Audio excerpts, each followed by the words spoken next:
अस्सलाम वालेकुम, मैं हूं इस्माइल और आप देख रहे हैं स्मैश कोड।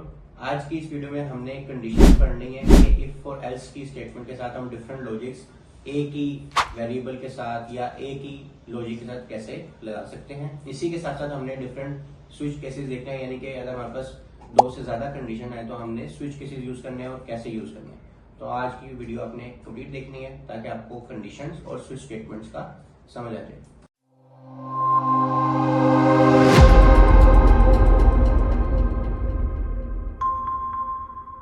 तो जैसे कि हमने देख लिया है कि आज के इस लेक्चर में हम कंडीशंस पढ़ेंगे, ठीक है। तो इस कंडीशन से देखते हैं कंडीशनल स्टेटमेंट्स क्या होती हैं। अच्छा, काफ़ी दफ़ा होता है कि हम कोड लिख रहे होते हैं और हमारे पास इस तरह की एक सिचुएशन सी बन जाती है कि हमें डिफरेंट कंडीशंस टेस्ट करनी पड़ती हैं कि ये हो तो ये हो जाए, ये हो तो ये हो जाए, ये हो तो ये हो जाए, यानी इस टाइप का कुछ हमें अगर करना पड़ता है उसके लिए हम कंडीशनल स्टेटमेंट्स यूज़ करते हैं, ठीक है। उसमें हमारे पास क्या क्या है, अगर हमने ये करना है कि अगर ये चीज़ ट्रू हो तो ये हो जाए, कोई भी एक्स वाई जेड चीज़ हो जाए, अलर्ट चल जाए, कंसोल चल जाए, कोई चीज़ किसी में प्लस हो जाए, कोई चीज़ किसी से डिवाइड हो जाए, पर किसी कंडीशन को चेक करना है पहले, फिर ये सारा कुछ हो। और अगर वो ट्रू हो तो वो सारा कुछ हो, तो उसके लिए हम यूज़ करते हैं इफ़ स्टेटमेंट, ठीक है। अगर हम कहें कि वो चीज़ फॉल्स हो तो क्या होना है, ठीक है, तो हम उसके लिए एल्स स्टेटमेंट यूज़ करते हैं। और अगर हमारे पास एक से ज़्यादा केसेस हों तो हम उसके लिए क्या यूज़ करते हैं, एल्स इफ़ स्टेटमेंट करते हैं, ठीक है। कि अगर पहली कंडीशन ट्रू नहीं है तो वो दूसरी चेक करता है, दूसरी कंडीशन भी ट्रू नहीं है, फिर वो एल्स पे चल जाता है। और अगर हमारे पास बहुत सारे केसेस होते हैं, ठीक है, तो हम यूज़ करते हैं स्विच। उसमें हम डिफरेंट किस्म के केसेस डिफाइन कर देते हैं कि ये हो तो ये हो जाए, ये हो तो ये हो जाए, ये हो तो ये हो जाए, ठीक है। तो आज के इस लेक्चर में हम if else and else if statement पढ़ेंगे, ठीक है। स्विच को हम नेक्स्ट लेक्चर में पढ़ेंगे। अच्छा, इफ़ स्टेटमेंट स्पेसिफाई करती है एक ब्लॉक ऑफ कोड को, ठीक है, जो हम कोड लिख रहे होते हैं ना उसको, कि वो ट्रू हो तो वो चल जाए। कैसे, इफ़ लिखेंगे, ठीक है, स्मॉल लेटर्स में इफ़ लिखना है, आपने याद रखना है कि इफ़ स्मॉल लेटर्स में लिखना है।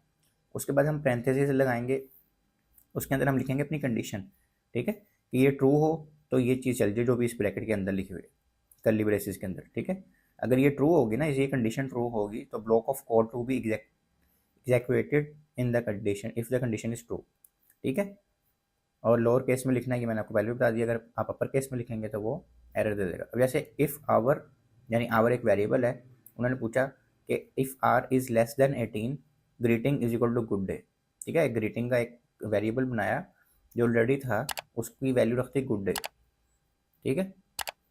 अब उन्होंने बताया कि अगर तो लेस देन होगी ना आवर्स की वैल्यू 18 से तो ग्रीटिंग आएगी, ठीक है। अब हम दूसरा केस भी बता रहे हैं कि इफ़ हमने एक इफ़ वाली तो पढ़ ली, अब हम कह रहे हैं अगर तो ये चीज़ ट्रू ना हो, ये जो कंडीशन हमने यहाँ लगाई ये ट्रू ना हो, तो इस पे चले जाओ, जो भी इसके अंदर लिखा होगा ना एल्स के अंदर, वो चीज़ परफॉर्म हो जाएगी, ठीक है।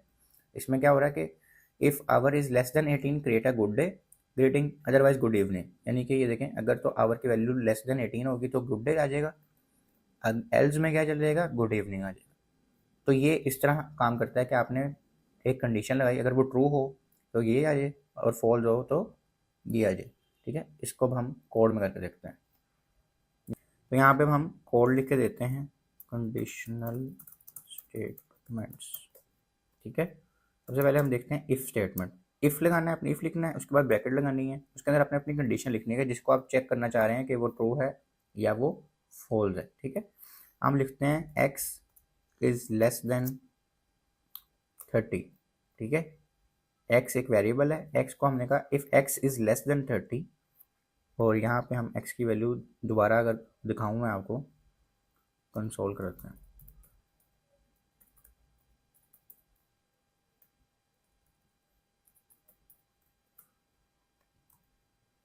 ठीक है।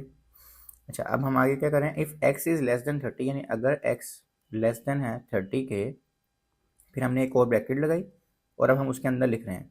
तो क्या करो, एक अलर्ट चलाओ। शुरू में हमने जब जावास्क्रिप्ट पढ़ी थी मैंने अलर्ट चला के दिखाया, जैसे कंसोल है ना वैसे ही अलर्ट है। इसको हम डिटेल से भी पढ़ेंगे, लेकिन अभी जस्ट ये है कि वो एक पॉपअप सा दिखाता है, ठीक है। एक अलर्ट चलाओ और उसके अंदर लिखा हो केस 1, ठीक है। जैसे हम एक अभी बहुत सिंपल सी एक एग्जांपल लेके देख रहे हैं। हम कह रहे हैं if X is less than 30 then alert करवा दो केस 1, या चले हम ना इस कंसोल को ख़त्म करते हैं और एक इधर एक नया वेरिएबल करते हैं कंडीशन, ठीक है, इज इक्वल टू 30।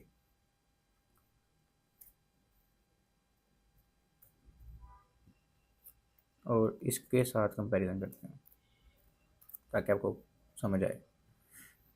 अच्छा, हमने क्या कहा, इफ़ कंडीशन की वैल्यू हमने रख दी 33 और हमने कहा if condition is less than 30 alert करवा दो केस 1। अब ये हो गया, ये अगर ट्रू होगी ना ये कंडीशन, ये सिर्फ कंडीशन ट्रू होगी ना तो वो इस ब्रैकेट के अंदर जाएगा और जो भी इस ब्रैकेट के अंदर होगा वो कर देगा, ठीक है।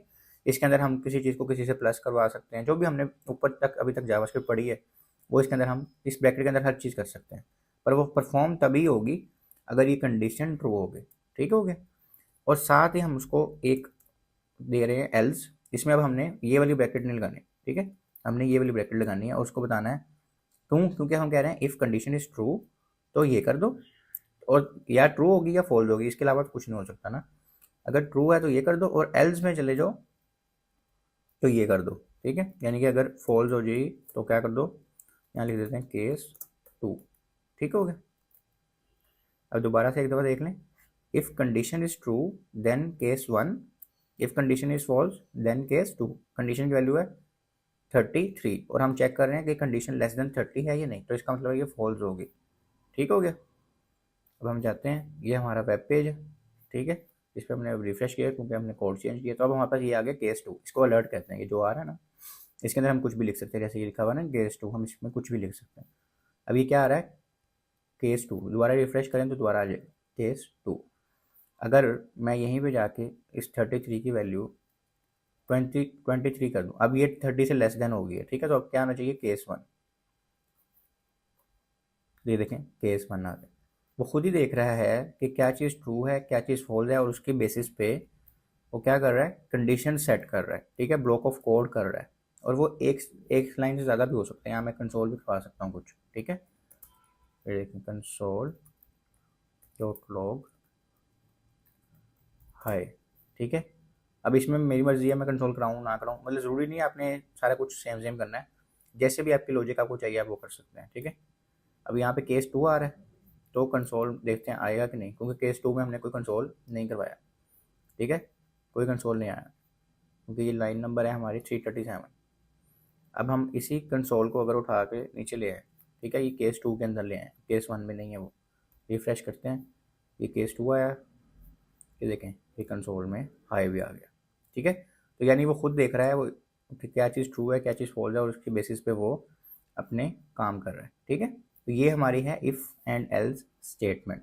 इसको हम बहुत ज़्यादा वेरिएशन से यूज़ कर सकते हैं, यानी यहाँ पे हम कंडीशन बहुत बड़ी बड़ी कंडीशन भी लगा सकते हैं, जैसे हम पिछले लेक्चर्स में देख रहे थे कि हम ये एंड ऑपरेटर यूज़ करके, ये देखें ना ये भी एक कंडीशन है, ठीक है, ये भी एक कंडीशन ही है। इसको हम जितनी मर्जी कॉम्प्लेक्स कंडीशन लगा सकते हैं और वो ट्रू देखेगा, अगर ट्रू है तो ये कर देगा, अगर फॉल्स है तो वो इसमें आ जाएगा, इस वाली ब्रैकेट में आ जाएगा, ठीक है। यानी हमने एक दरवाज़ा लगा दिया है, उस दरवाजे की चाबी अगर तो मिल जाए तो इस वाली ब्रैकेट में चल जाएगा, अगर नहीं मिलेगी तो वो इस वाली ब्रैकेट में चल जाएगा। इस ब्रैकेट में जाके जो भी चीज़ पड़ी होगी वो उसको यूज़ कर लेगा, ठीक है। तो ये था हमारे पास इफ़ एंड एल्स स्टेटमेंट। अब आगे देखते हैं हमारे पास क्या है।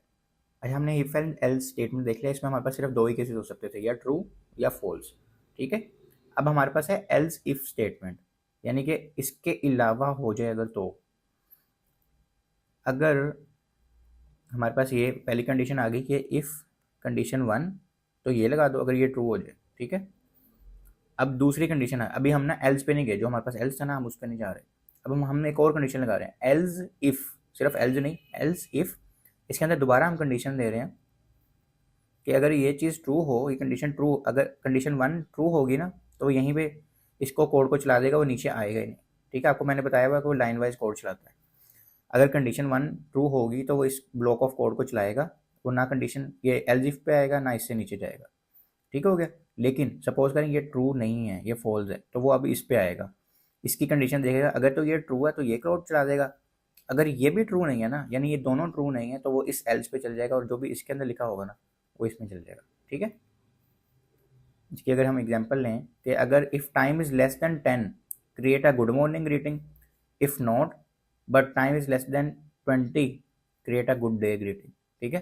यानी अगर 10 से कम हो टाइम तो गुड मॉर्निंग, 20 से कम हो तो गुड डे, और अगर कुछ भी इसके अलावा हो यानी कि इन दोनों को ट्रू ना हो, फॉल्स हो, तो गुड इवनिंग। तो हमने क्या कहा, if time is less then 10 good morning, else if में गए if time is less then 20। अब ये दूसरी कंडीशन लग रही है, उसने पहली कंडीशन देखी ट्रू नहीं है, अब वो दूसरी कंडीशन में जा रहा है, यानी कि 10 से स्मॉल नहीं है टाइम, इसका मतलब 20 से यानी कि 10 से बड़ा है, ठीक है, तभी वो दूसरी पे जाएगा ना। तो इतनी तो अकल यूज़ भी खुद भी करनी है।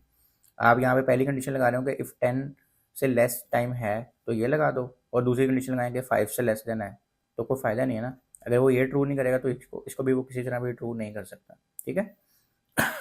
तो ये आपने थोड़ी सी अकल खुद यूज़ करनी है जब कंडीशन लगानी है। उसके बाद ये दिखा दिया, अब दूसरी भी ना हो, ये भी ट्रू ना हो, ये भी ट्रू ना हो, तो एल्स में चले जाए, एल्स में कर दो ग्रेट गुड इवनिंग, ठीक हो गया। तो ये हमारे पास if else else if statements हैं, इसको भी हम करके देखते हैं। तो जैसे कि हमें पता है कि ये इफ़ है और ये एल्स है, अब हमने अगर एल्स इफ लगानी है ना तो इस एल्स के बाद एल्स इफ नहीं लगानी है हमने, ठीक है, ऐसे नहीं लगानी, हमने इस एल्स को सबसे नीचे ले जाना है और यहाँ पे लगानी है। यानी पहले इफ़ स्टेटमेंट आएगी, उसके बाद एल्स इफ आएगी, उसमें हम अपनी कंडीशन लगाएंगे। हम कंडीशन लगाते हैं, कंडीशन हम कहते हैं कंडीशन अगर तो CONDITION, हाँ, इसमें हमने कहा था if condition is less then 230 तो ये करवा दो। अब हम कहते हैं if condition is greater than 230, ठीक है, ये हमने कंडीशन लगाई। उसके बाद हमने ये ब्रैकेट्स लगानी है।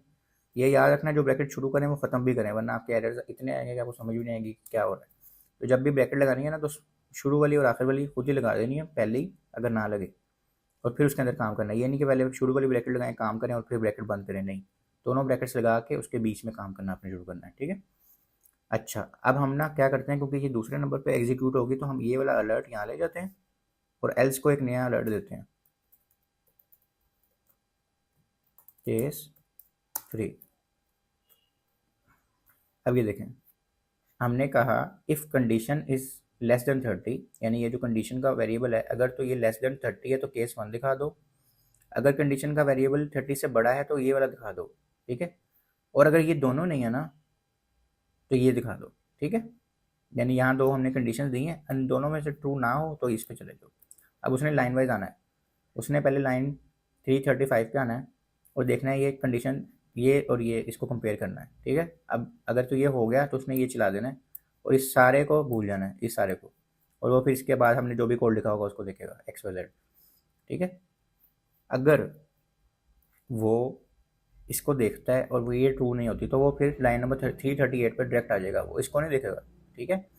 लाइन नंबर 338 पे आएगा, इसको देखेगा। सपोज करें ये भी ट्रू नहीं होती तो वो इसको इग्नोर करेगा और इस पे आ जाएगा। लेकिन लेकिन अगर लाइन 338 पे आके वो ट्रू हो जाती है तो वो इसको चला देगा और इसको फिर इग्नोर कर देगा, ठीक है। तो ये इस तरह कोड काम करता है। मैं इसलिए आपको सारा समझा रहा हूँ ताकि आपको लॉजिक समझ आनी चाहिए, कॉन्सेप्ट समझ आना चाहिए, वरना मैं जल्दी जल्दी पढ़ा के ख़त्म भी कर सकता हूँ। लेकिन मुझे आपको सही से कॉन्सेप्ट देने हैं, इसलिए आपने सही से सुनने भी हैं, ठीक है। स्किप करके और आगे आगे करके देखेंगे तो कोई फ़ायदा नहीं है उसका, ठीक है। तो अब हमारे यहाँ वैसे हम देखें अगर तो हमारी कंडीशन इज इक्वल टू 33 है, यानी कि वो 30 से बड़ी है, तो पहला केस तो होने नहीं लगा, ना ही तीसरा केस होने लगा, तो फिर इसका मतलब होगा दूसरा केस है। इसको हम देखते हैं, ठीक है। तो ये क्या नंबर हो गया, केस 2। अब एक और अगर हम देखें, हमने इन दोनों को फॉल्स करवाना है तो हम ना क्या करते हैं, इसकी वैल्यू रख देते हैं 30 के इक्वल। अब एक और ये थोड़ा सा लॉजिकल हो जाए, टेक्निकल हो जाएगा। हमने कंडीशन की वैल्यू रखी 30, अब अगर ध्यान से देखें तो कंडीशन 30 से छोटा भी नहीं है, कंडीशन 30 से बड़ा भी नहीं है, ठीक है।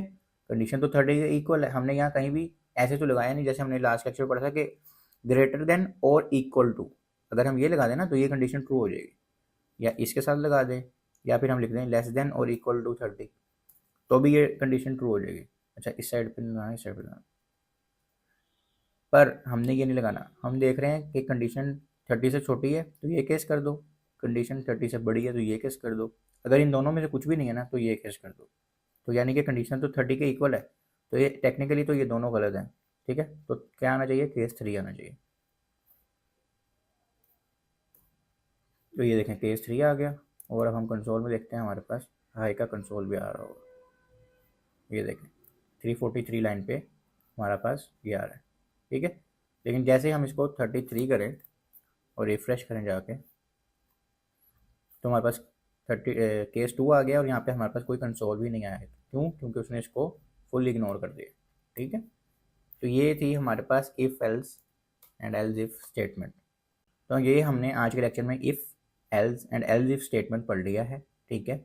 इससे हम बहुत सारी लॉजिक्स बना सकते हैं, हम अपना बहुत सारा कोड यानी कि अपने हिसाब से चला सकते हैं। कौन सा फंक्शन हमने कब चलाना है, कौन सी चीज़ हमने कब प्लस करवानी है नहीं करवानी है, अलर्ट चलाना है नहीं चलाना, कंसोल चलाना है नहीं चलाना, ठीक है। मतलब हम देखेंगे ना कौन सी चीज़ किसके इक्वल है। अगर तो हमें पता चल जाए इसका जवाब ये आ रहा है, मतलब हमने ये सारा कुछ ना खुद ही सोचना होता है, ठीक है। इसको ही लॉजिक बिल्डिंग कहते हैं। मैं आपको टूल्स समझा रहा हूँ, उस टूल्स को यूज़ कैसे करना है और किस चीज़ के लिए करना है वो आपने सोचना है, ठीक है। क्लाइंट की तरफ से हमें सिर्फ मिल जाती हैं रिक्वायरमेंट्स, वो ये नहीं बताएगा यहाँ पे इफ स्टेटमेंट यूज़ करनी है या एल्स स्टेटमेंट यूज़ करनी है या एल्स इफ स्टेटमेंट यूज़ करनी है, ठीक है। वो अब आपका काम है। मैं जस्ट आपको समझा रहा हूँ कि कौन सी चीज़ क्या काम कर सकती है।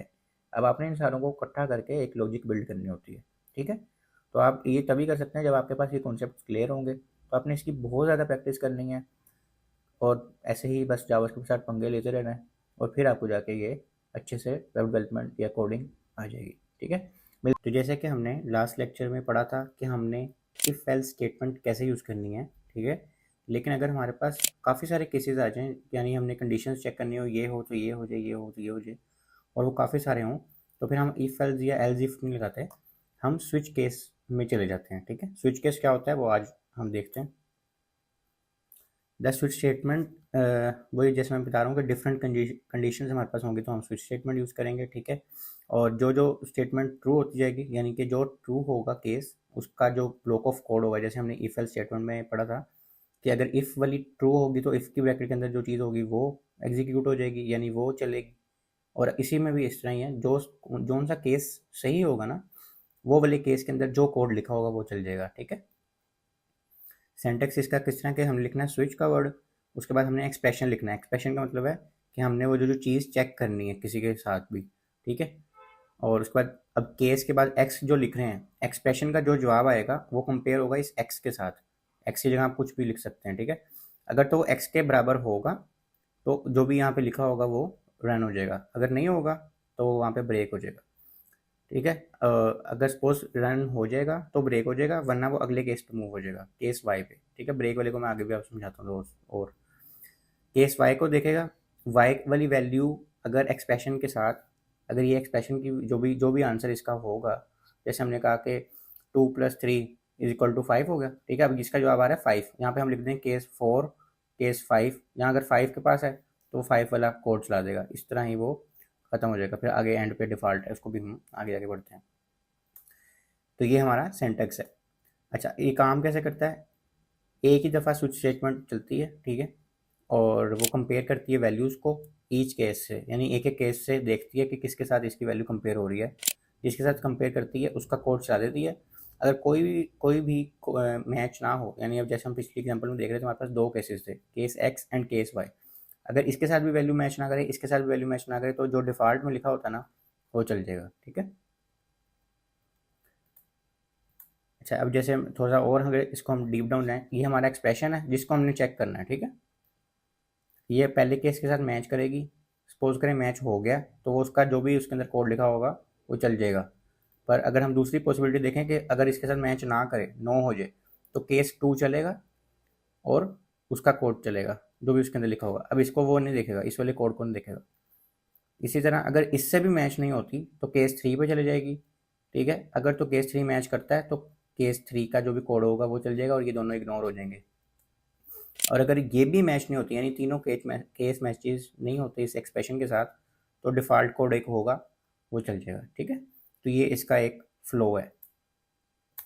एग्जांपल ले लेते हैं, हम कहते हैं ग्रेड एक हमारे पास एक वेरिएबल है, ठीक है। उसकी वैल्यू जो मर्जी है वो हम देख लेते हैं, ए बी सी में से होगी, ठीक है। ग्रेड ए ग्रेड बी जो हमें स्कूल में या क्लास में मिलते हैं। अब वो कह रहे हैं अगर तो केस हो ए, ठीक है, इन्वर्टेड कॉमर्स में लिखा हुआ है, यानी कि उसका जवाब स्ट्रिंग है, तो क्या कह दो, गुड जॉब, ठीक है। ये डॉक्यूमेंट डॉट राइट आप समझ लें कंसोल डॉट लॉग करवा रहे हैं हम एक किस्म का, ठीक है। अब केस बी हमारे पास आया तो हम उसको भी ये कह रहे हैं, ठीक है, प्रीटी गुड कह रहे हैं उसको। अगर ए हो तो गुड जॉब, बी हो तो प्रीटी गुड, फिर ब्रेक। सी हो तो पास, डी हो तो नॉट सो गुड, एफ हो तो फेल्ड, और डिफॉल्ट में क्या करना है, अननोन ग्रेड। यानी इनके अलावा अगर कोई आया तो उसमें क्या आ जाएगा, अननोन ग्रेड। यानी कि हम इस केस को देख रहे हैं, इसको यानी हमने इस वक्त 5 केसेस को देख रहे हैं। इफ एल्स अगर हम लगाते हैं तो 5 दफ़ा हमें, मतलब एल्स इफ हम लगाते हैं, if grade is equal to A then good job, else if grade is equal to B pretty good, फिर सी के लिए एल्स इफ लगती, फिर डी के लिए एल्स इफ लगती, फिर एफ के लिए एल्स इफ लगती, और फिर आखिर में जाके एल्स लगती। यानी ये हम सारा काम स्विच से कर रहे हैं, डिफरेंट केसेस बना के। और हम इसमें 100 केसेस भी बना सकते हैं, जितने केसेस मर्जी बनाएं। तो ये काफ़ी आसान हो जाता है हमारा काम। तो इसलिए हम इसके लिए, अगर हमारे पास ज़्यादा सारे केसेस हो तो हम स्विच स्टेटमेंट यूज़ करते हैं। इसको अब हम कोड में करके देखते हैं ताकि हमें समझ आए। तो अब हम यहाँ से देखते हैं कि हम स्विच केस यूज़ कैसे करेंगे। तो हमें सबसे पहले लिखना है स्विच, ठीक है। उसके बाद हमने ब्रैकेट लगानी है, इसके अंदर हमने जो मर्जी लिख सकते हैं, ठीक है। और ये हमारी कर्ली ब्रेस, मैंने कहा था ना ब्रैकेट्स हमने पहले ही सारी शुरू करके ख़त्म कर लेनी ताकि हम भूल ना जाए। अब हम यहाँ पे पहले एक वेरिएबल बनाते हैं, let case is equal to, ये चलें ग्रेड वाली ही एग्जांपल अच्छी थी, वो लेते हैं। Grade is equal to string में ए, ठीक हो गया। अब हम यहाँ लेते हैं ग्रेड का कीवर्ड, ओके हो गया। और अब हम यहाँ पे केस बनाना शुरू करते हैं, ठीक है। केस, पहला ये केस है, यहाँ पे हम उसकी वैल्यू लिख रहे हैं जो हमें चाहिए, जिसको हमने इसको, इस वैल्यू को और इसको कंपेयर करना है आपस में, ठीक है। इस ग्रेड को और इस वैल्यू को। ये ग्रेड की वैल्यू तो कुछ भी हो सकती है ना, यहाँ पे ए तो नहीं, यहाँ पे मैं बेशक डी लिख दूँ, ठीक है। तो वो आपने उस हिसाब से यहाँ पे लगाना है कोलन, ठीक है। फिर अगली लाइन पे जाना है और यहाँ पे अब आपने वो वैल्यू लिख देनी है, जो भी मतलब जो भी आप करना चाह रहे हैं, ठीक है। हम कंसोल करवा देते हैं,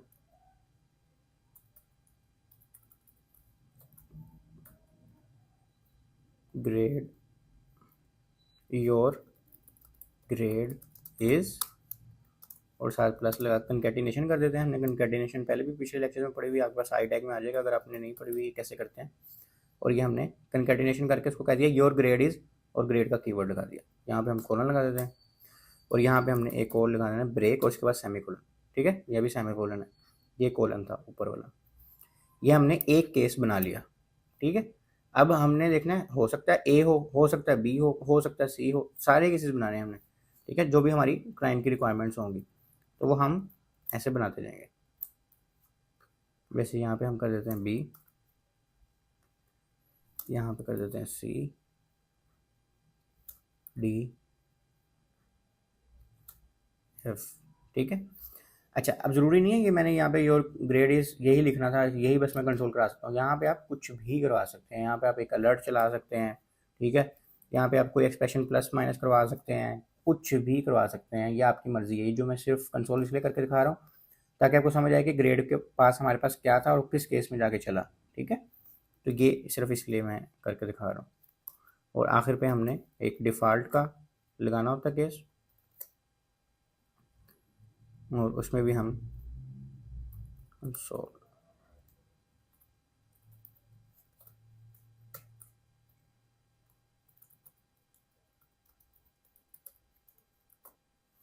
ठीक हो गया। अब इसको हम रन करके देखते हैं।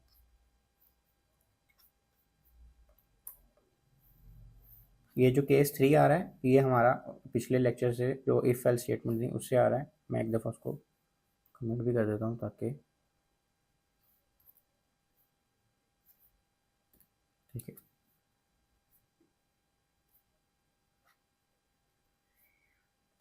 अब यहाँ पे क्या आ रहा है, your grade is D, line number 361 पे वो है, ठीक है।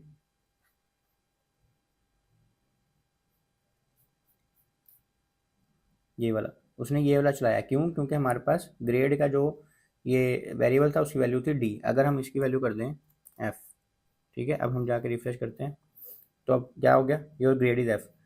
देखें, उसने इसको चेक करना है सारे केसेस के साथ। ए होगा तो वो ए का केस लेगा और बाकी सारे नीचे वाले इग्नोर करके अगले आने पे चले जाएगा, ठीक है। इस ब्रैकेट से बाहर आ जाएगा। ये जो येलो वाली ब्रैकेट है ना, यानी ये पूरा एक ब्लॉक ऑफ कोड है, ठीक है। वो इस ब्रैकेट के अंदर जा रहा है, इस येलो वाली ब्रैकेट के अंदर। पहला केस देख रहा है, एफ और ए नहीं मिल रहे, उसने छोड़ दिया। बी और एफ नहीं मिल रहे, छोड़ दिया। सी और एफ में नहीं मिल रहे, छोड़ दिया, डी और एफ में नहीं मिल रहे, छोड़ दिया, ठीक है। एफ और एफ मिल गए, उसने ये कंसोल करवाया और इस ब्रैकेट से अब यहाँ पे वो आ गया, ठीक है, ये जहाँ मैंने एक्स लिखा। तो इस तरह ये काम करता है। सपोज करें उसको ये सारे नहीं मिले, ये सारे केस ए से लेके केस एफ तक नहीं मिले, मैं यहाँ पे डाल रहा हूँ जी, ठीक है। तो अब क्या होगा, उसको कोई भी नहीं मिला, जब कुछ भी ना मिले तो वो डिफ़ॉल्ट केस पे चल जाता है, ठीक है। ये हमने एरर हैंडलिंग के लिए रखा होता है, पता चले कि कुछ गलत, क्योंकि ये जो ग्रेड आ रहा है ना, सपोज करें ये यूज़र इनपुट कर रहा है, यानी जो यूज़र हमारी वेबसाइट यूज़ कर रहा है वो कुछ ऐसा डाल रहा है जिसको हमने चेक करना है अपने केसेस के साथ। ये तो हम प्री डिफाइंड खुद लिख रहे हैं ना। अगर कोई वेबसाइट में ऐसी चीज़ हो कि यूज़र ने आना है, जो हमारी वेबसाइट यूज़ कर रहा है उसने खुद लिखना है और उसको फिर हमने लॉजिक बना के चेक करना है। सपोज करें उसने कुछ ऐसा लिख दिया जिसको हमने टैकल ही नहीं किया, ठीक है, तो वेबसाइट क्रैश ना हो इसलिए हम एरर हैंडलिंग भी करते हैं। तो वहाँ पे लिखा आ जाए कि सपोज यहाँ पे ये लिख सकते हैं कि यू हैव एडिड या इनपुट अ रॉन्ग ग्रेड, ठीक है, ये भी कर सकते हैं हम, ठीक है। अब जैसे ये देखें you have input a wrong grade आ गया क्योंकि वहाँ पे हमने जी लिख दिया था। तो ये सारी चीज़ हम कर सकते हैं। अब मैं आपको अगर एक एग्जांपल करके दिखाऊं, जैसे अलर्ट होता है ना वैसे ही प्रॉम्प्ट भी होता है चीज़ ना, वो हम आगे जाके पढ़ेंगे भी। मैं आपको जैसे करके दिखाने लगा हूँ।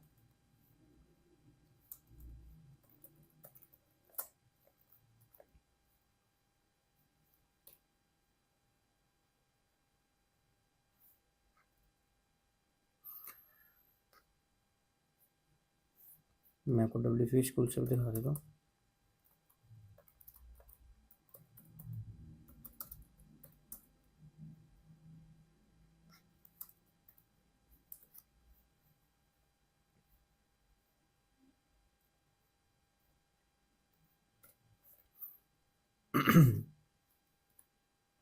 अच्छा ये देखें, अब हमारे पास, इसको चलो मैं यहाँ से दिखाता हूँ। हमने एक लिखा ये प्रॉम्प्ट, इसको हम समझ लेंगे बाद में, हमारे पास आगे लेक्चर आएगा। इसमें बस आपको मैं छोटा सा समझाता हूँ कि जैसे अलर्ट चलता है ना, अलर्ट ही चलेगा लेकिन हम उसमें ना कोई वैल्यू ऐड कर सकते होंगे, कोई वैल्यू लिख सकते होंगे, ठीक है। तो अब हमने यहाँ पे लिखा, जैसे रिफ्रेश करेंगे ये हमारे पास ये कहेगा कि बताओ, ठीक है। तो मैंने वहाँ पे लिख दिया ए। तो अब ये देखें उसने क्या कर दिया, योर ग्रेड इज ए, क्योंकि उसके पास ये वैल्यू सेव हो रही थी। इसके अंदर से जो वैल्यू उसको आ रही है, जो यूज़र लिख रहा है, यूज़र जो वैल्यू लिख रहा है वो इसके अंदर सेव हो रही है। इसके अंदर जो वैल्यू आ रही है वो इस सारे केसेस के साथ मैच हो रही है और जो भी केस मैच हो रहा है उसमें वो आ रहा है, ठीक है। और ये बाय डिफ़ॉल्ट स्ट्रिंग की आ रही है, यानी मैं इसमें अगर 1 भी लिख रहा हूँ ना तो वो भी एक स्ट्रिंग है, ठीक है। तो उसने क्या कर दिया, रॉन्ग ग्रेड। तो मैं अगर ए बी सी, मैंने तो यूज़र को इतनी अकल होनी चाहिए कि वो ए बी सी में ही कोई ग्रेड लिखे, ठीक है। अगर उससे पूछा जा रहा है कि ग्रेड लिखो अपना, पर हो सकता है ना कि वो 5 लिख दे, फिर हमने क्या करना है, तो उसको हैंडल करने के लिए हमने डिफ़ॉल्ट भी एक यूज़ करना होता है, डिफ़ॉल्ट केस भी, ठीक है। तो उसको पता चलेगा कि उसने एक गलत चीज़ एंटर की है ताकि वो दोबारा से एंटर कर सके, ठीक है। जैसे हम पासवर्ड गलत एंटर कर देते हैं, हमें कैसे पता चलता है हमने पासवर्ड गलत एंटर किया, क्योंकि पहले से लॉजिक बनी होती है कि अगर कोई गलत पासवर्ड भी डाले तो उसको बताएं कि उसने गलत पासवर्ड डाला है, ठीक है। तो अब जैसे मैं यहाँ पे डाल देता हूँ एफ़, तो उसने क्या कर दिया, योर ग्रेड इज़ एफ़। तो ये चीज़ है जो हम कर सकते हैं। एक और भी बड़ी कूल सी चीज़ है, मैं आपको भी करके दिखाता हूँ।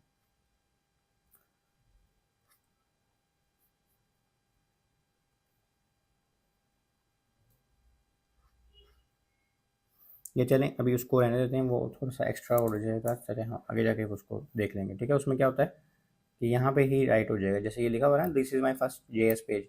इस JS पे यानी इसको भी हम कंट्रोल कर सकते हैं उस वेरिएबल से जो यूज़र इनपुट करेगा और हमारे केस से मैच करेगा, ठीक है। चलिए वो हम किसी और दिन ट्राई करेंगे, अभी के लिए हम यहीं पे देखते हैं। इसके बाद देखते हैं हमारे पास क्या चीज़ है। अच्छा, अब मैंने जैसे कहा था ब्रेक कीवर्ड को हम और डिफाइन करेंगे। तो ब्रेक कीवर्ड से क्या होता है, जब भी कोई केस मैच हो जाए तो वो क्या करता है, वो सारे स्विच केस को, उसके जो नीचे केसेस होते हैं उसको इग्नोर करता है और उस स्विच स्टेटमेंट से बाहर आ जाता है, ठीक है। यानी स्विच के जो ब्लॉक है उससे बाहर आ जाता है, मैंने ये आपको कोड में भी दिखाया, ठीक है। और सारी जो एग्जीक्यूशन होती है वो स्टॉप कर देता है, क्योंकि आपको उसका मैच मिल गया ना, अब बाकी केसेस को देखने में क्यों फजूल देखें। तो उसके लिए हम ब्रेक यूज़ करते हैं। अगर आपका आखिरी केस है ना, जैसे case A B C D E F, F तक हम लिखे हैं ना, डी के बाद बल्कि एफ लिख दिया था, तो एफ वाले में ब्रेक आप लिखें या ना लिखें तो भी एक ही बात है, क्योंकि उसके बाद कोई केस नहीं है, उसके बाद डिफ़ॉल्ट केस है, ठीक है। तो डिफ़ॉल्ट केस की खैर है, उससे ऊपर आपने ब्रेक लिखना है तो भी लिख सकते हैं, नहीं लिखना तो भी लिख सकते हैं, ओके। और अगर आप ब्रेक नहीं लिखेंगे, सपोज़ आपका केस ए था, केस ए के बाद आपने ब्रेक नहीं लिखा, केस बी है, ठीक है। अब केस ए मिल भी जाए ना आपके एक्सप्रेशन के साथ, यानी इसको वैल्यू मिल गई, फिर भी वो केस बी चला देगा, केस सी चला देगा, केस डी चला देगा, क्योंकि आपने उसको बताया नहीं कि यहाँ पे ब्रेक लगानी थी, ठीक है। तो हमने कोड के साथ ना बातें करनी होती हैं, उसको समझाना होता है कि भाई यहाँ पे ये करना है, यहाँ पे ये, उसको खुद नहीं पता कुछ भी, आपने उसको अकल भी देनी है, उसको समझ भी देनी है, ठीक है। तो ब्रेक उन्होंने रूल बना दिए, अब आपने उसको यूज़ करना है। आप उसको ब्रेक यूज़ करेंगे तो उसको पता चल जाएगा, अगर मुझे मिल जाए तो मैंने यहाँ ब्रेक लगानी है, ठीक है, वरना मैंने आगे चलते रहना है। अब डिफ़ॉल्ट का क्या काम होता है कि अगर कोई भी, मैंने ये पहले भी बताया हुआ, अगर कोई भी उसको केस ना मिले तो वो डिफ़ॉल्ट चला देगा, ठीक है। और ज़रूरी नहीं है कि डिफ़ॉल्ट को हम आखिर में लिखें, हम शुरू में भी लिखेंगे तो भी उसने वही काम करना है जो उसने आखिर में लिख के करना है। उसको पता है डिफ़ॉल्ट तभी चलना है जब कोई भी केस ना मिले। तो डिफ़ॉल्ट का एक जो वर्ड है वो प्री डिफाइंड है, ठीक है। और उसके अलावा डिफ़ॉल्ट के बाद हमने ब्रेक भी लगानी है, ठीक है। इसको डिफ़ॉल्ट और ब्रेक को हमने वैसे भी देख लिया, लेकिन हम और भी एक दफ़ा देख लेंगे, थोड़े से पंगे शोंगे लेके ना। अच्छा, अब एक नई चीज़ है कॉमन कोड ब्लॉक्स। अच्छा, अब सपोज़ करें कि हम कुछ ऐसी चीज़ें देख रहे हैं जो कॉमन है, ठीक है। तो उसके लिए हम एक ही केस भी बना सकते हैं, उसको कहते हैं कॉमन कोड ब्लॉक्स। जैसे हम कहें कि अगर तो वैल्यू 4 हो, ठीक है, अगर तो वैल्यू, यानी कि हम कह सकते थे अगर ग्रेड ए हो या बी हो, आपने लिख देना है योर ग्रेड इज़ गुड, ठीक है। हमने ए और बी के लिए अलग अलग भी लिखना है ना, हो सकता है हमारी ऐसी रिक्वायरमेंट्स हों कि हमने ए और बी के लिए एक ही चीज़ लिखनी हो, तो हम क्या करते हैं फिर केस 4 केस 5, यानी यहाँ पे जो हम ए बी सी ले रहे थे ना, वहाँ पे अब 4 और 5 है, ठीक है। तो अगर 4 और 5 हो तो क्या कर दें, text soon it's a weekend और ब्रेक, यानी कि इन दोनों केसेस के लिए हमने वैल्यू एक ही दी, यानी कि एक ही चीज़ परफॉर्म करनी है, 4 हो या 5 हो, आपने एक ही चीज़ करनी है। इसी तरह 0 हो या 6 हो तो आपने क्या करना है, इट्स अ वीकेंड, यानी कि हम एक ही चीज़ एक से ज़्यादा केसेस के लिए भी कर सकते हैं, 2 3 4 जितने हम चाहें। हम अलग-अलग भी उनको वैल्यूज़ दे सकते हैं कि यार केस 0 हो तो ये हो, केस 1 हो तो ये हो, केस 2 हो तो ये हो। और हम चाहें तो तीनों केसेस को एक ही वैल्यू भी दे सकते हैं, यानी उनके क्या कह लें, जॉइंट्स बना सकते हैं, ठीक है, पेयर्स बना सकते हैं, यार ये हो तो ये हो जाए, ये हो तो ये हो जाए, इस तरह।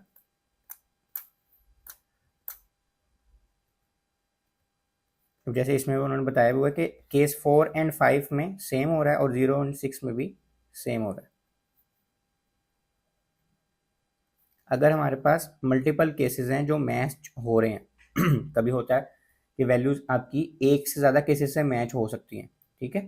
तो आपने क्या करना है, जो आपने मतलब कि जावास्क्रिप्ट क्या करेगा, वो जो सबसे पहले केस उसके पास आ रहा होगा ना, क्योंकि JavaScript line by line execute होता है, तो जो सबसे पहले उसके पास केस आएगा वो उसको एग्जीक्यूट कर देगा और ख़त्म कर देगा, ठीक है।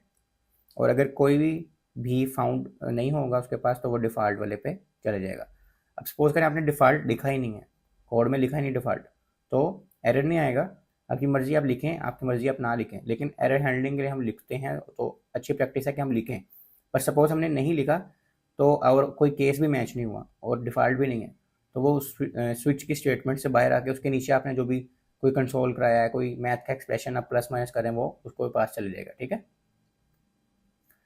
एक और चीज़ है कि आप जो चीज़ कंपेयर कर रहे हैं ना इसमें, जैसे हम कह रहे हैं कि ग्रेड की वैल्यू और फिर हम उसके बाद केस के अंदर उसको कंपेयर कर रहे हैं, तो वो बहुत स्ट्रिक्टली कंपैरिजन है। स्ट्रिक्टली कंपैरिजन ऑपरेटर्स हमने पढ़े थे लास्ट लेक्चर से लास्ट लेक्चर में, ठीक है। तो मैं यहाँ आई टैग में भी दिखा दूंगा। उसमें क्या होता है कि जब 3 दफ़ा इक्वल लगी होती है ना, इसका मतलब होता है कि उसने वैल्यू भी मैच करनी है, यानी कि ए भी हो और उसकी टाइप भी ए ही हो, स्ट्रिंग ही हो, मीन्स अगर स्ट्रिंग में ले रहे हैं तो स्ट्रिंग ही लेंगे, अगर नंबर है तो नंबर ही लेंगे, ठीक है। अगर जीरो को मैं स्ट्रिंग के अंदर डाल दूँ तो वो स्ट्रिंग बन जाएगी, अगर जीरो को मैं स्ट्रिंग के अंदर ना डालूँ तो वो एक नंबर है। तो अगर आप ऊपर नंबर ले रहे हैं तो नीचे भी केस के अंदर भी अपने नंबर ही मैच कर सकते हैं। आप ये नहीं कर सकते कि ऊपर मैं स्ट्रिंग ले लूँ नीचे जीरो भी हो तो वो मैच हो जाए, ऐसे नहीं होगा, ठीक है। तो अगर आपको ये समझ ना आ रही हो ना, तो कंपैरिजन का ऑपरेटर का अपने लेक्चर ले लेना, आई टैग में आ रहा होगा, तो आपको ये कंपैरिजन की ज़रा और डीपली समझ आएगी। तो आपने जब ये ध्यान रखना है कि आप जब कंपैरिजन करेंगे स्विच के अंदर तो आपकी वैल्यू एंड टाइप सेम होनी चाहिए, ये ना हो कि आपकी एक चीज़ सेम हो आप कहें कि हो जाए, नहीं होगा, आपकी दोनों चीज़ें सेम होनी चाहिए, ठीक है। अब जैसे let X is equal to 0 था, अब ये नंबर नहीं है, ये एक स्ट्रिंग है। अब हमने स्विच की स्टेटमेंट लगाई, एक्स को लिख दिया कि एक्स की जो भी वैल्यू है उसको कंपेयर करो, केस किया 0। अब ये देखो है तो दोनों वैल्यू सेम 0 और 0, लेकिन ये एक नंबर है और ये एक क्या है, स्ट्रिंग है।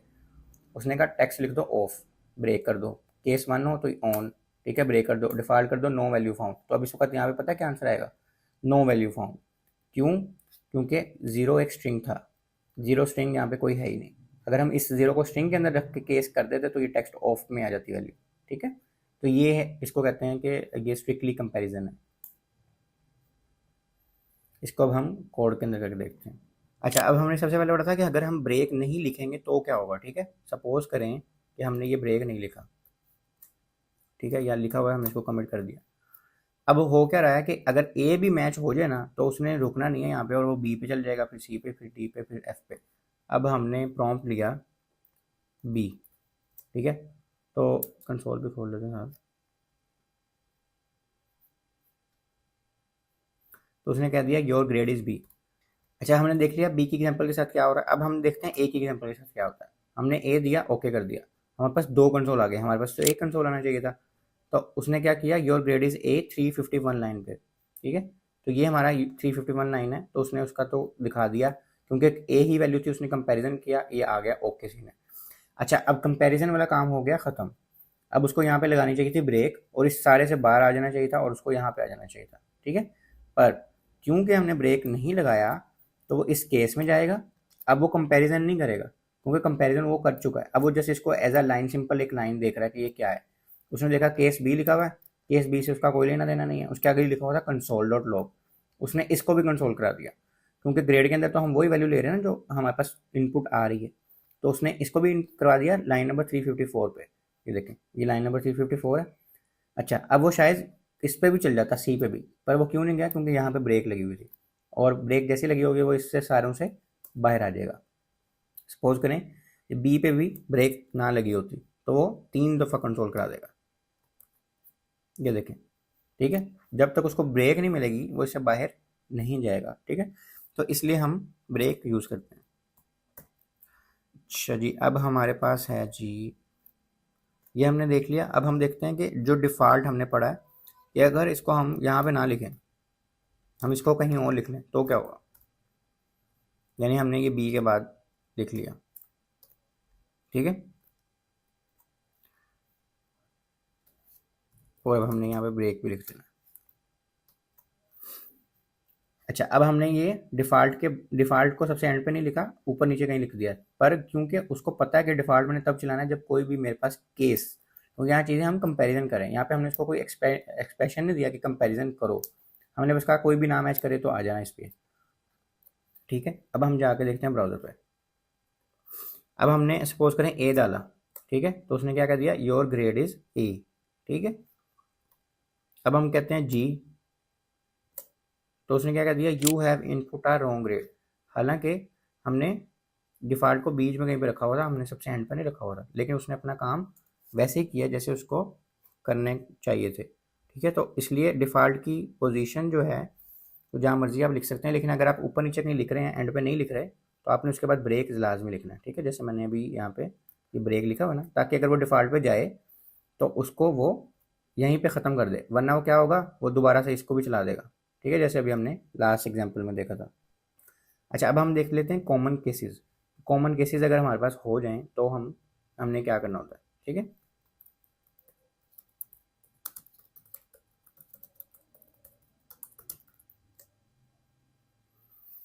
इसमें हम दोबारा से स्विच स्टेटमेंट में आते हैं, ठीक है। एक एक्सप्रेशन लिखते हैं एक्स प्लस वाई, ठीक हो गया, ब्रैकेट लगाते हैं, केस 0, केस 2, केस 6, ठीक है। 3 ये केसेस बना लेते हैं, और बल्कि यहाँ पे मैं आपको समझा देता हूँ, पहले आपको समझ आएगा।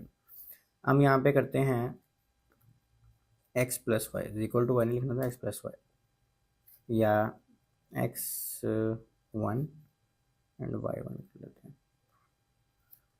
Late x1 is equal to 3 4, let X Y is equal to x1 नहीं y1 था, y1 इज इक्वल टू 5। ठीक है, ये हमने दो वेरिएबल्स बनाए और उन दोनों को हम जस्ट यहाँ पे क्या कर रहे हैं प्लस, जो भी इसका आंसर होगा ना वो इनसे इन केसेस के साथ हम कंपेयर कर रहे होंगे। ठीक है, अच्छा अब हमने लिखना है यहाँ पे, हमने 3 केस बनाए। ठीक है, और उसमें कॉलन लगा के अब हम लिख देते हैं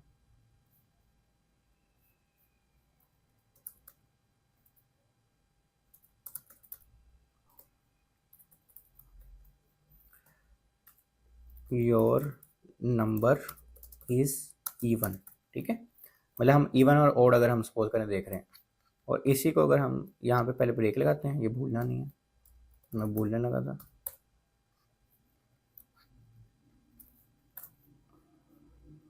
और यहाँ पे हम कर देते हैं 1 3 5। ठीक हो गया, अब हम यहाँ डिफ़ॉल्ट लगा भी सकते हैं और नहीं भी लगा सकते, मर्जी है हमारी। ये ले देते हैं नोट अ नंबर।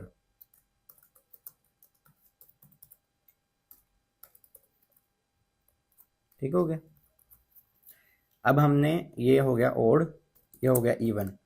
हम कह रहे हैं कि जो इसका आंसर होगा ना, जो इसका आंसर होगा उसको कंपेयर करो, अगर तो 0 है 2 है या 6 है तो कंसोल करा दो कि आपका नंबर इवन है, अगर 1 3 5 है तो आप बता दो कि उसका नंबर क्या है, ओड है। अच्छा ये हमारे पास बड़े हैं नंबर, तो इनको हम छोटा कर देते हैं। ठीक है, 4 और 2 प्लस करें तो क्या होता है, 6 होता है ना, तो हम करते हैं इसको हम कैंसिल करते हैं, योर नंबर इज इवन। ठीक हो गया, अगर हम यहाँ पे कर देते हैं 1, 4 और 1 कितने हो गए 5, योर नंबर इज ओड। तो इस तरह हम कॉमन कोड्स को देख सकते हैं। ठीक है, ये इस तरह की लॉजिक्स भी आती हैं, हमारे पास रिक्वायरमेंट्स आ जाती हैं कि हमने काफ़ी सारे केसेस को देख के बताना होता है कि ये क्या है, इवन है या ओड है, या इस तरह के और भी आपके पास डिफरेंट सिनेरियोज आ सकते हैं। जैसे मैं जो यहाँ पे कॉन्सेप्ट क्लियर कर रहा हूँ कि ये भी हो सकता है, और सिंपल एक एक केस की एक एक वैल्यू भी हो सकती है, जैसे अभी हमने ऊपर देखा था। ठीक हो गया, अच्छा अब एक और चीज़ है वो हम एक और यहीं पे चले ऊपर ही कर लेते हैं। अच्छा अब हमने प्रॉम्प्ट में लिखा है कि ए हो। ठीक है, ए हो और कैपिटल ए हो। सही हो गया, इसको बल्कि एक चीज़ और ट्राई करके देखते हैं हम। हाँ ठीक है, अब हमने इसको केस में लिया है ए, कैपिटल ए, तो ग्रेड की वैल्यू अगर तो कैपिटल ए होगी ना तो वो इसके मैच करेगा। ये अब मैं स्ट्रिक्टली कंपैरिजन बता रहा हूँ। ठीक है, और ये देखें, अब जैसे अब मैंने स्मॉल ए लिया तो उसने क्या कर दिया, you have input a wrong grade. ठीक है, ये वाला वो डिफ़ॉल्ट केस पे चलेगा इस पे। क्यों, क्योंकि उसको कैपिटल ए ही चाहिए था और स्ट्रिंग ही चाहिए था। सपोज करें यहाँ पे हम एक केस लिख लेते हैं 0। ठीक है, पर वो इन्वर्टेड कोमास में है। अब हमने या इन्वर्टेड कोमा से ख़त्म कर देते हैं, यानी कि अगर एक केस हो जिसकी वैल्यू 0 हो, नंबर होनी चाहिए, तो क्या हो जाए, ग्रेड उसका शो कर दें ग्रेड। ठीक है, यहाँ लिखा हुआ है योर ग्रेड इज, और जो भी उसने ग्रेड डाला है ये होना चाहिए था ना, हमने 0 डाला ना, अभी आपके सामने डाला, हमने ये 0 डाला, योर नंबर ये आ गया, you have input a wrong grade. ठीक है, वापस डिफ़ॉल्ट पे चले गया वो, हालांकि हमने यहाँ 0 डाला हुआ है। ठीक है, क्यों, क्योंकि वो मैंने आपको बताया वो बाय डिफ़ॉल्ट एक स्ट्रिंग होता है जब हम प्रॉम्प्ट डालते हैं ना। यानी कि मैं आपको अगर यहाँ से ईजिली करके दिखाता हूँ, यानी मैं यहाँ पे अगर तो ये 0 लिख देता, ठीक है, 0 इस 0 से मैच हो रहा है, तो उसने क्या शो करवाना है, उसने योर ग्रेड इज़ 0। पर अगर इसी 0 को मैं इन्वर्टेड कोमास में लिख दूँ, यानी अब ये बन गया स्ट्रिंग बन गया, लेकिन वैल्यू देखें इसकी भी 0 है और इसकी भी 0 है, तो इसको तो मैच हो जाना चाहिए था ना। पर क्यों नहीं मैच हो रहा, क्योंकि उसकी टाइप नहीं सेम, इसकी टाइप है स्ट्रिंग, इसकी टाइप है नंबर, तो वो कभी भी इसको नहीं लेगा और बाय डिफ़ॉल्ट क्या कह देगा, you have input a wrong grade, और वो डिफ़ॉल्ट केस पे चलेगा इस पे। उसने इसको इग्नोर कर दिया क्योंकि उसके साथ ये कंपैरिजन हो ही नहीं रहा। तो आपने जब भी केस की ये लिखनी है कंपैरिजंस, तो ये ध्यान रखना है कि उसकी वैल्यू और टाइप सेम होनी चाहिए जिसको भी आप कंपैरिजन कर रहे हैं। ठीक है।